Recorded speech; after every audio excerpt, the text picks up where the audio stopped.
What do you do when your business has great services but no one can find you on Google? Hi, I'm Rajay, and this is a case study on how we took a UK electrical testing company from zero organic visibility to consistent daily traffic through a white label SEO partnership. In highly technical industries like electrical compliance, SEO doesn't usually deliver quick wins, especially when you're starting with no rankings and no organic traffic at all. That was exactly the challenge for CityPet, a UK based electrical testing and compliance company serving landlords, facilities managers, and business owners. Before SEO, there were virtually no trackable organic sessions, no meaningful keyword rankings, and minimal local visibility.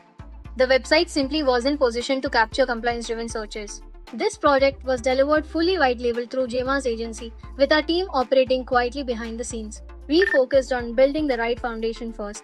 We identified high intent keywords around PAT testing, compliance services, and location based searches. Then we created and optimized service pages, FAQs, and regional landing pages aligned with real search demand. At the same time, we fixed technical issues, improved mobile performance, implemented structured data, and strengthened local authority through citations and Google Business Profile optimizations, all under the agency's brand.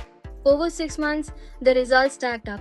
CityPad generated 244 organic clicks, earned over 34,000 impressions, and achieved an 88% engagement rate. Most importantly, the business moved from zero visibility to consistent daily organic traffic, with its first organic enquiries arriving within the first 3 months. That's the difference between having a website and having a search presence. If you're an agency or service business starting from zero and want SEO that actually builds momentum, let's talk.